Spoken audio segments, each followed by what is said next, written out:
kind of what I was thinking about, what you were thinking about. To start today, oh no, that's task. We're doing dream job salary task, and we're going to do some practice, because I know y'all need practice, for mathematical representations and functions, and linear versus exponential. But before that, You're on Friday. Miles, take us away. I never got a picture for you, but I assume you got somebody in mind. Come on, stand up for us. Let's learn to talk in front of people. Yeah, it's hard because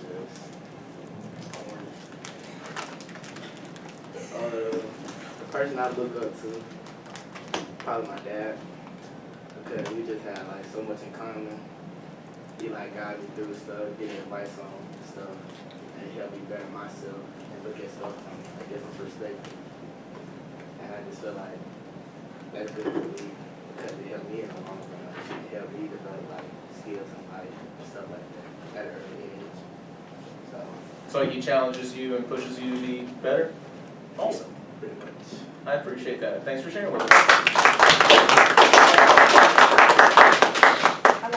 All right, be thinking about it. If you are willing to share with us and let us get to know you a little bit better next week. I'll be asking next Monday or Tuesday. All right. So as a quick reminder, where we ended yesterday was we looked at Old MacDonald's farm, and we started playing around with it, and we started noticing some patterns. We kind of struggled with the table on this one, didn't we? Right? But we were able to end up making an equation. I'm going to use the P for polio because I really like that for chicken. Plus the cows added up to 70, talking about the 70 what? Heads, right? And then it was 2P plus 4C is equal to 186. Why was that? Is that started recording? Perfect, thank you. Why was it that? 2 feet per chicken and 4 feet per cow. Now, do remind me, because this is going to play into today, why was it 2P? Yes, 2 feet per chicken, but why 2P? Why not P squared? Why not P plus 2? Okay, I want a little bit more math with it. It was repeated addition. Every chicken, right? And I want us to keep that in mind, right? Every chicken added how many feet? 2. 2, right? And that repeated addition can be shown as what, Davis?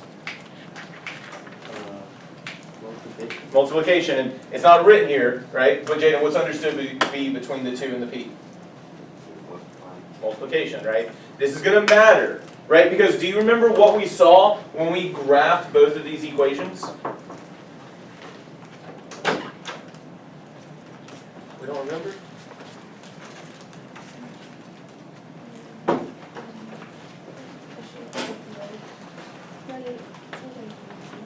Yes, but there was something else I want us to think about. Good morning, Shadidra. There we go. What do we... No, that's the wrong one. But same idea. Hold on. Oh, I don't want a calculator page. I want a graph page. So menu,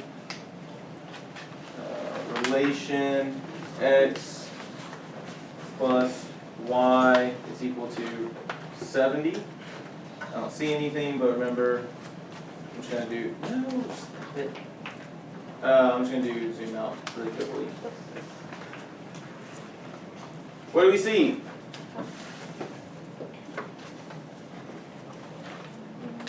Say it again. It's a linear function, right? When we did 2x plus 4y equals 70. Nope, not 70. Why'd you let me do that? 186. What do we see there? Did I do 70 again? Why keep letting me do silly things, guys? How do you fix it? Hold on. Why is it not putting 186?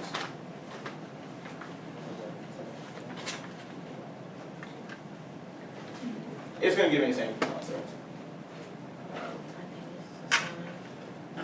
It's so bizarre. Anyways, what is it giving me here regardless? Another what? Linear, right? That idea of repeated addition is really driving home this idea of a linear. So, oh, I forgot that I have this in here. So this is check your understanding. I gave this to y'all yesterday. yesterday or 2 days ago. One of those two. So get this out for me really quickly because there's one foundational piece that I need to quickly review with y'all. This is, yes, some of us already have it out. Do we just get it out? So I hadn't given that to y'all before. Okay, just kidding. Mr. Hobby just gave it out. Sure did. I remember things. So functions and mathematical representations. Hopefully, right now, right, we're pretty good with mathematical representations. So check your understanding wise. What type of representations are we looking at here? They're all linear? Now I want you to think about what you just said. Hold on. I just want you to think about what you said because this is a major point to keep in mind. If you say linear functions, is that a mathematical representation? It's a type of function. But what representation? How are we representing the math here?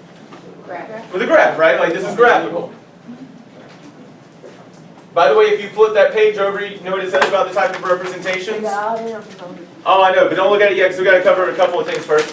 So, that's a graphical representation, right? Davian, what representation do we have here? Table? Drake, you agree? Yeah? Anybody want to push back? No? All in agreement? We have a table or tabular representation, right? Cool, cool, cool, cool, cool, cool. All right, last one. Malia, bottom right. What representation do we have here?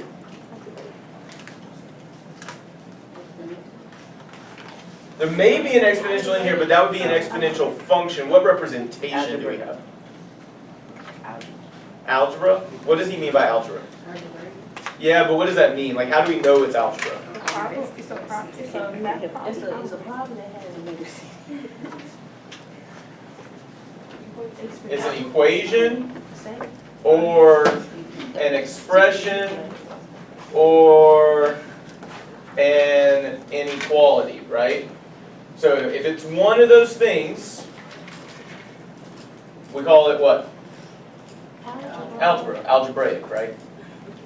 So, don't forget that. You got an equation, you got it. There we go, that's what I like to hear, right? Write that down. If we didn't know that detail, that's something we need to write down. If we knew it, you don't have to. But Davis, did you already know that? So you don't need to write it down? Okay. Oh, okay, there we go. Aha.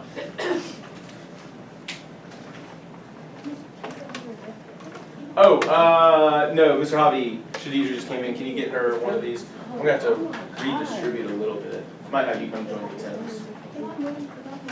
Yeah, go ahead and move over here to the Jackson, and we'll have you work with the tens when we go to vertical surface. Is anyone else missing one? Oh yeah, who else came in late? Yeah, I Well, you already got, okay, perfect. Yeah. I think it was just them. What's up? Oh, yeah, Kings, thank you. I totally forgot there was, I thought we had filled all spots. I appreciate you looking out for it. Because literally I was looking there and I was like, no problem. No, there's a spot, thanks. You're the best. All right, moving beyond that. Now, I need us to do our Algebra 1 teachers proud, especially if we had Miss Williams. Especially if we had Miss Moore. I don't know if we have, but moving up here. All right, hold up. Relations versus functions. I know not all teachers heavily emphasize, like I do, mathematical representations, but we gotta know a relation versus a function. Anybody, at least one of those. Anybody remember details about one of those things? Function can't have the two of the same inputs. So, a function can't have two of the same inputs.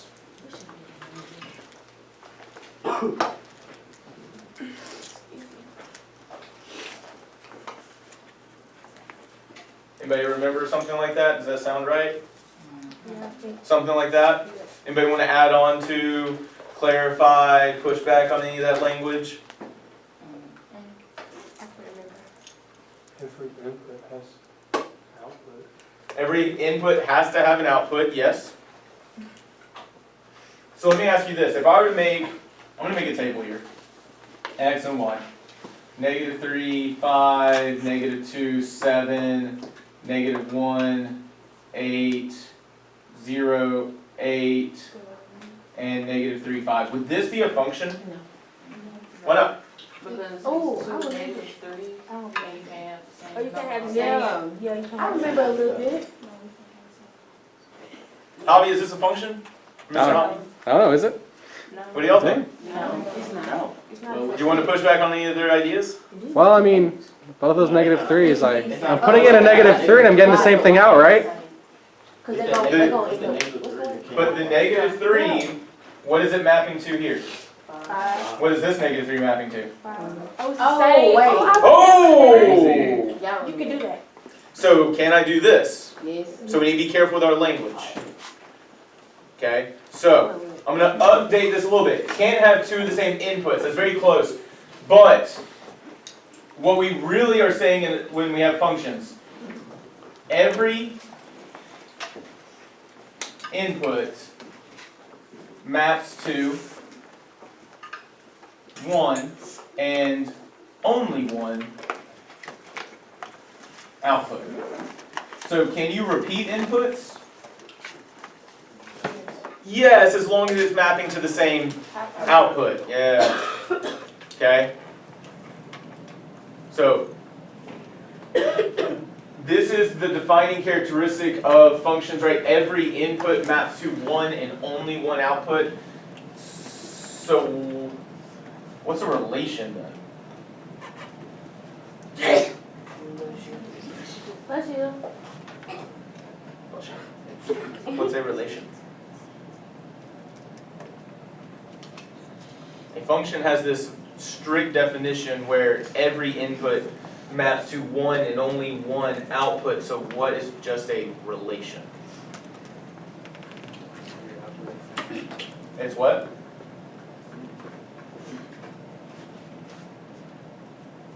It's a mapping of something.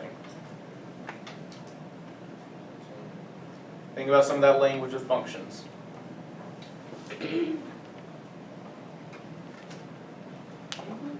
Okay, mapping of inputs And out. to outputs. That's it. A relation is this giant thing of mapping inputs to outputs. Whereas a function, every input maps to one and only one output. There's a major reason why we want functions, and we'll talk about that throughout our time. What I want you to do at this point is I want us to just take 5 minutes, because we don't have any other practice, it's just this one check your understanding of prayer model. I want you to work with your groups to think about these sets of representations and identify which one you think is not a function. Because I will point this out, which of these are relations?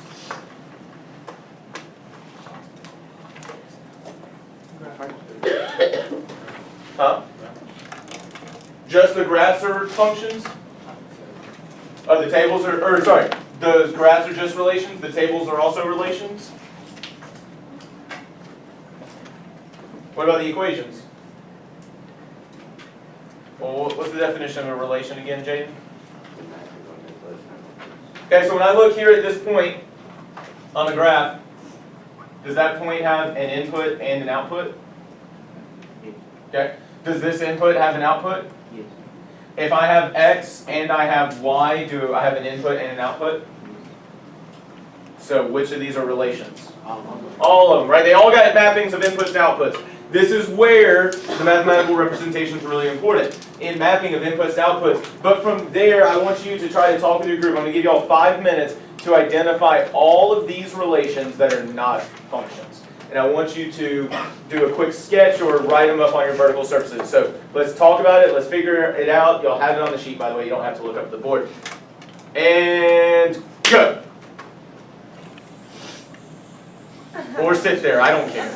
Come on, up. Let's talk. You just take one of the sheets with you. Oh, thank you. Going back to here. But, Elizabeth, what did we go back to? Or Brianna, what did we go back to explain why this was not a function? Went back to the what? Okay, so yes, there's a D word I'm looking for there. We went back to the okay, I kept using this term.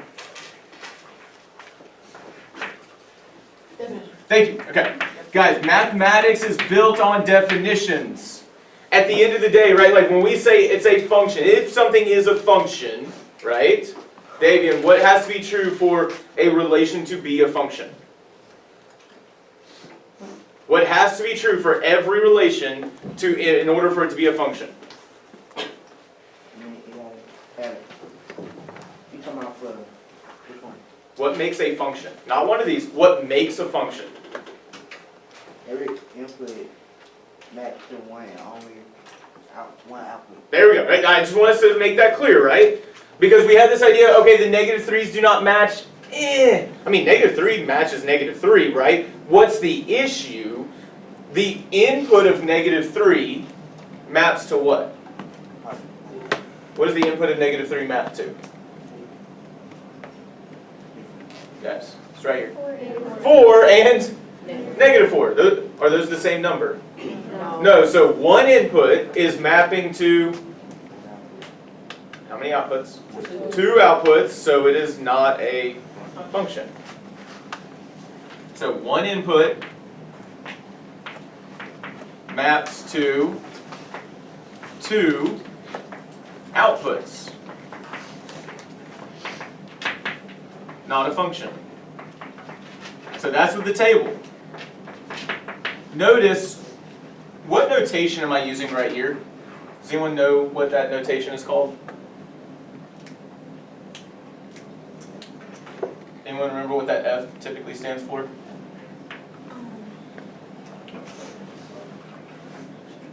Say it. It's called function notation. When we talk about the input, remember it's usually f of x. X is the input, f of x is the output. So the input of negative 3 gets what output? 4. The input of negative 3 gets an output of negative 4. If I were to ask you what f of negative 5 equals, what would you tell me? 0. Notice it's not times, that's one thing I always want to clarify. Those aren't being multiplied, it's f of negative 5. The input of negative 5 has an output of 0. We go back to the definition though. One input is mapping to 2 different outputs, so it is not a function. If you look at the other 3, or the other 2, each input mapped to how many outputs? One input mapped to 1 output, so they are functions. Notice, if I'm justifying this on a test, what am I going back to every time to prove that it's a function? I'm going back to the what? Definition, right? Like, the definitions are literally defining a function. Make sure you understand what defines a function. Now, we want to talk about what we looked at over here on graphs. And again, I'm going to give you a minute to take notes on this in a second if you need to. But right here, I think most of us realize this was not a function, but I want to be clear on it. One of the things that some of our teachers may have said last year is that we used a VLT. Someone who was not in this group, do we know what VLT stands for? Vertical line test, right? Literally, what is this? Vertical line. But the vertical line test only works with what mathematical representation? A graph, right? Can you do a vertical line test with the table? No. But I want us to clearly understand, what is this vertical line testing? Well, if it's a vertical line, how many inputs are there? 1 input, right? But the fact that it's hitting 2 different points means that there's how many outputs? 2. So it is not a function. So, is this really different than the definition? No. It's just a quick visual, right? The definition is still the definition. What makes a function is that every input maps to 1 and only 1. Because if I say 1, it could have more than 1, right? But 1 and only 1. If I just say 1, it could be, as long as it's a output, I'm good, but it's 1 and only 1 output, okay? That's a key definition or detail there. So 1 input is mapping to 2 different outputs. We can visually see that by the VLT, but that is not changing the definition. And most of us identified that 25 equals y squared plus, oh, really quickly, I also want to point out, notice, if I draw a vertical line anywhere on these functions, right, how many times does it intersect the graph? just once, which means each input maps to one output, right? So see how that's checking the definition again. One input maps to only one output. 25 equals y squared plus x squared. I noticed this group said, hey, they're both squared, but why would that make this not a function? It may not equal to 25. If I'm talking about points on this graph, it definitely adds up to 25. Have we checked the definition? The definition says every input maps to one and only one. So, did y'all end up checking to see if it was a function based on that suggestion? Oh, come on, he used to do that. What input did I suggest that they used? X equals 4. Hey, what's 4 squared? 16.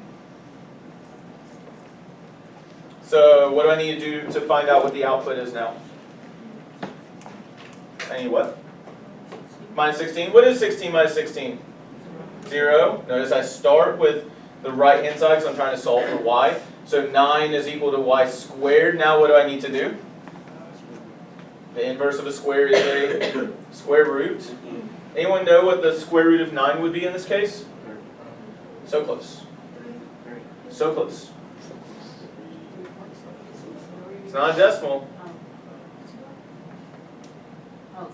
Let me ask you this. No, you're good. This is a good thing, and hold on to this because this will come up when we start solving quadratics later. What squared is equal to 9? 3.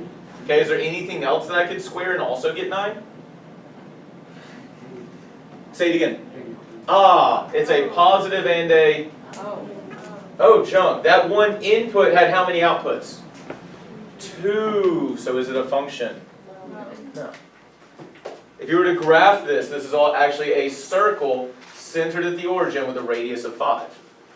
So I will say, if you had made a graph out of it, it would have been very clear right away that it's not a function. By the way, did I tell you couldn't make a graph out of this? That's right. Maybe we need to use our mathematical representations. No. But thinking flexibly is the part of the beauty of mathematics, right? The algebra here takes a little bit of time. Did I just type that into a calculator, though? Did I ever say you couldn't? No. I want you to think mathematically. Think, communicate, collaborate. But notice, if I let my input be 4, my output is positive or negative 3. In fact, most inputs are going to have 2 outputs. I only need 1 for it not to be a function. But what questions do we have at this point? Okay, I need you to update your notes based on what you need to be able to identify and define functions moving forward. So, don't forget, at its core, what are we always going to have to check to see if it's a function? How many outputs each input has? So, what do I need to check against? What do I always go back to? The definition. Not trying to trick you. If you know that definition, inwards and outwards, and you apply it, you're going to be okay. Really quickly, that's right here. I want you to know this in this table. That's that we do all year. It's so simple, yet so rich. And I know this sounds crazy, but like, yeah, I love math, and I'm a giant nerd. I'm okay with that. All right, time for dream job salary. So, you're getting a new job. And your boss, he's weird. Maybe not Mr. Kenny level weird, but he's still weird nonetheless. And here's what he's going to do. He's going to give you 2 options for your pay. Okay? You got 2 options for a 30-day contract. Okay? And this one contract is going to set you up for life if you pick the right option. Option 1. You get a... Ooh. What was the signing bonus I like to do? Was it...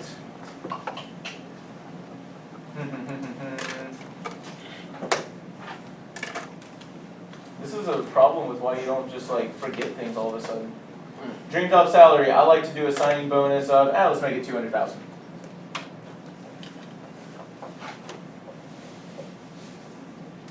All right, so I got a $200,000 signing bonus, meaning You don't work a single day, you just signed the contract, right? Feeling like an NFL star, right? Making $200,000 without signing, working a single day in your life. And then every day,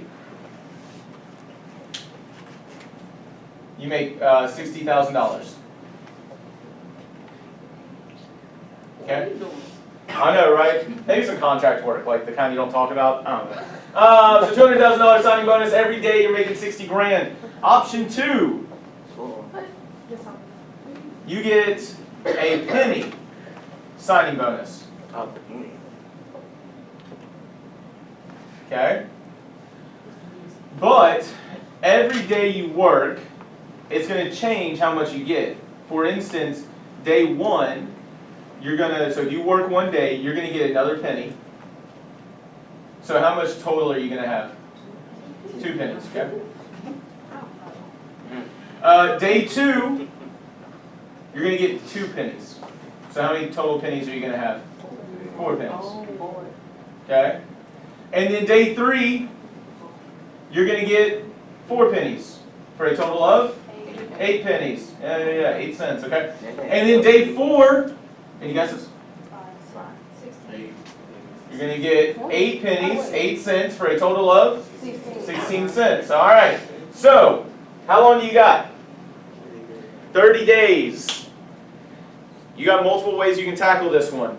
I need you to justify which option you're going to go with 2 different mathematical representations. At least 2 different representations. What are your questions about these instructions?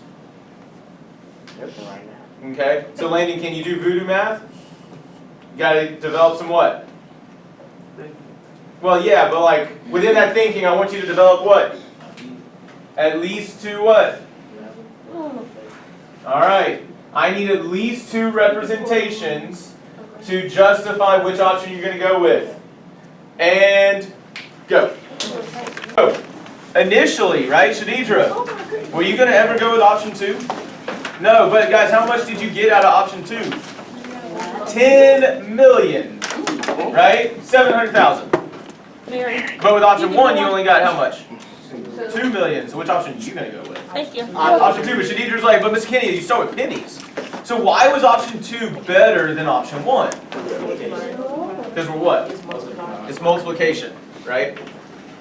When we see this idea of repeated multiplication, we want to recognize that because that's a different type of pattern. When I saw this repeated addition, I know some of us didn't think about it, but what should we have immediately thought about when we saw repeated addition? Okay, repeated addition makes us think about multiplication, but what are we multiplying by if I want to be able to look at any number of days? D for what? That's what I would use. You could use X, that's fine. But is that the only thing at play in option 1? What else do I need to pay attention to in option 1? 200,000. 200,000, yeah.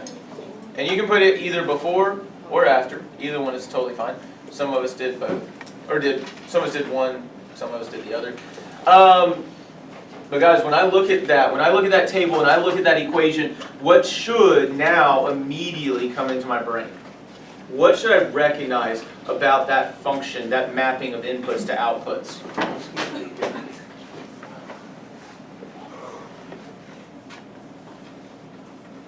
For those of us who did this, what did we see when we graphed it?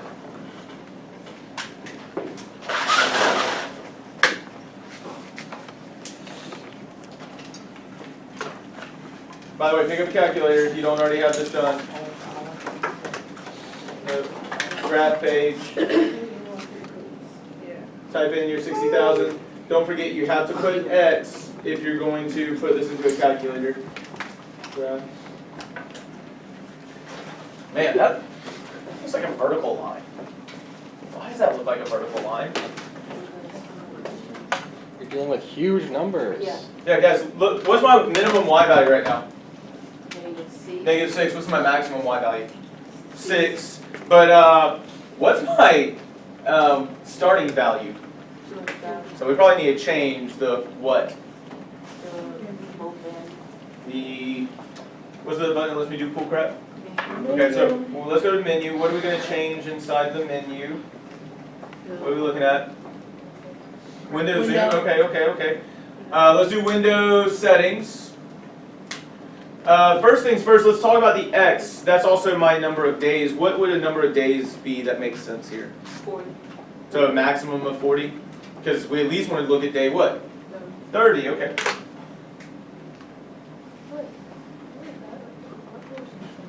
Now let's look at the Y values. I'm actually going to change my minimum Y a little bit, but we know we're getting into the what for both these options. Millions, right? So I need to make it pretty big, don't I? Okay, so I'm going to make my Y minimum like negative 100,000. You don't have to. I'm going to make my Y max 10 million. And just help you keep track of it, right? 10, 1, 2, 3 zeros, 1, 2, 3 zeros. That's 10 million. Okay, can I see it now? Yeah, definitely. Hey, what should we recognize when I type that into the calculator? Oh, it's what? Linear. Guys, why should I have known this was linear way before I ever put this into the calculator? I mean, that's going up too. Why is this linear?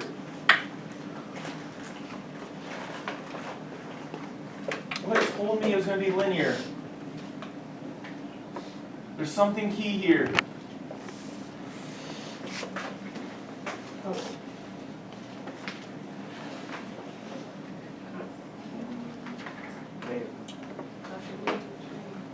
Not a constant rate of change, not just a constant rate of change. Because what do I mean by constant? The same, like, if you did multiply, you gotta like do the same thing. Careful, because it's not being multiplied by the same thing every time, it's being added by the same thing every time, but constant means it stays the same, right? So a constant what rate of change? Because it's not multiplying, it's constantly what? So it's a constant addition or additive rate of change. I knew before I ever graphed it, before I ever made an equation, that that's a linear function because it has a what? Constant additive rate of change. That's what defines a linear function.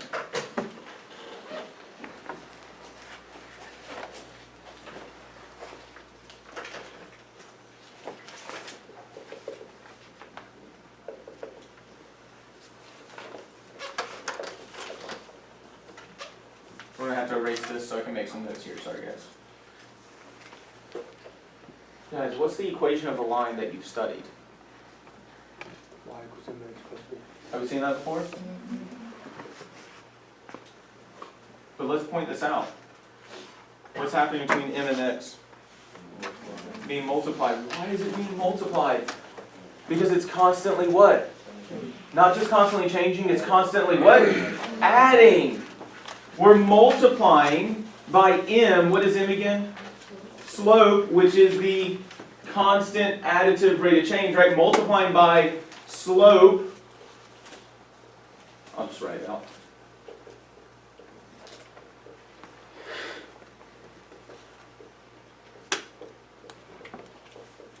We're multiplying by slope the constant let's just say this. We're multiplying by slope because m is being what? Constantly added. Why do we see a line on the graph? Because that slope is being what? Not just added, constantly added. What makes a linear a linear? A constant, not just constant rate of change, a constant additive rate of change. I need us to note this. It's a constant additive rate of change. By the way, we did pass out, didn't we pass out a Fair model? No, we didn't yet. We have one just for linear and exponential. Sorry, I just realized that. My bad. So you can keep taking notes for a second, but I would transfer these over. Yes. I'll grab half, you grab half. Here you go. Look. There's 2 pages of this, one for graphically, one for tabularly, but you can still make holistic notes at the same time. Sorry for forgetting this, I thought I already had passed them out.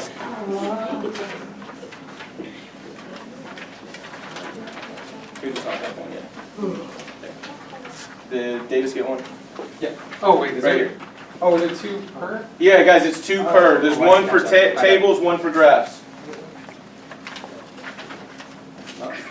So you should have one for tables, one for graphs. I got you. Graph, table. Okay? And is being multiplied by x because x is a what? Variable. I pointed this out to some people. Break that word down. When we say variable, it literally means able to what? Vary, right? How many times I'm adding is changing. So we multiply by x. How many times we add? How many times we add by the slope is changing. And then finally, what's this b thingy here? No. But like, what do we mean by b? That's the y-intercept. That's my, I like that, y-intercept or starting point. Notice, is there any multiplication with that y-intercept? No, because are we repeatedly adding it?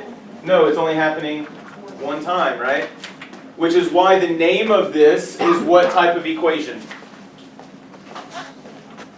Slope, intercept. Did you guys get graph the table? I got grant, I got table, I Okay, slope intercept form of the line. Where again, b is my y-intercept. How do we calculate slope again? How do we calculate slope? Say again. Wait, how is y equals mx plus b just m? So the way I recommend is the change in y divided by change in x. But remember, the change in y can also just be called your rise divided by run. Get used to saying divided by. It's not just an over. It's not just a position. This thing has a mathematical meaning, and it's division. Change in y divided by the change in x.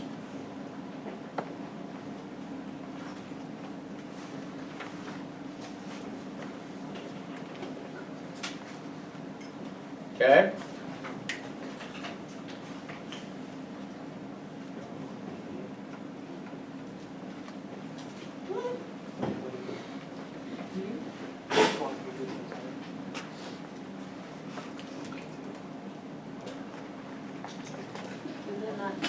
So, if option 1 was linear, anybody remember what option 2 is called? Exponential. Why is it exponential? It keeps repeatedly multiplying. Mary, what's an operation that simplifies repeated multiplication? Not sure? Then take a shot in the dark. What did y'all use to show repeated multiplication?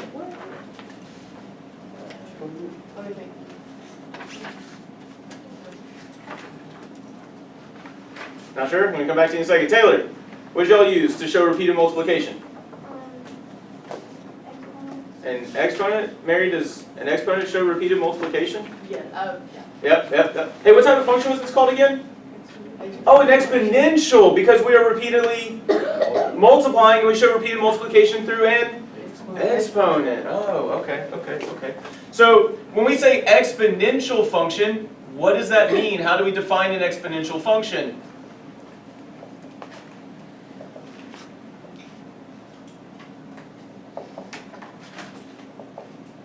There's a what? How do we define linear? There was a constant additive rate of change. What are we going to say for an exponential? Oh, is it constant again? Why is it constant? Because it is the, not just the rate of change. Not all rates of change are constant. Why is this one constant? Because it's the, starts with an S. No, slope is, when we say constant, guys, if we say constant, we mean it's staying the same. If something's constant in your life, it's staying the same, right? Constant literally comes from the idea of this staying the same, but it's constant what? It's not constant additive, it is constant multiplication, we call it multiplicative. Yeah, exponential function, there's a constant multiplicative rate of change. That's what defines an exponential function, a type of constant rate of change. And so, let's look at the equation for this. How did y'all write your equation? What came first? What was this 0.01? The starting point? The what? Signing bonus. The signing bonus, but it's the what? What are we saying, Kelly? Did we not say anything? A y something? Who was saying that? Y-intercept, right? Can we have all varsity cheerleaders to the office? So, the y-intercept, or the starting point. And what do we do to that y-intercept? We repeatedly multiply it. So what do I need to put next? I need to put a times b. That is what I'm multiplying by, which is known as a constant. Does anyone know a word for stuff for something when we multiply? It starts with an F. 2 and 3 are this for the number 6. Factors. It's known as a constant factor because what are we repeatedly doing? We're repeatedly multiplying. And the number of times we multiply can change. So what does that exponent need to be? An x. It's a variable because it can change. So variable exponent for, why is it a variable exponent? Repeated what? Multiplication. We're going to have some time to practice this on Tuesday because we won't be here Monday. Enjoy a long weekend. However, listen, I had hoped to do some of this check your understanding in class. We don't have time to do that. I need you to practice figuring out which type of functions each of these are and then come in and ask questions at the beginning of class. Please remember, all you have to do is identify your y-intercept and rate of change and plug them into the equation. That's how you write it. You've got to know what defines each type of function. You've got to know how to write that equation. Have a fantastic weekend. I appreciate all of you tremendously. I'll finalize grades to the test hopefully this weekend.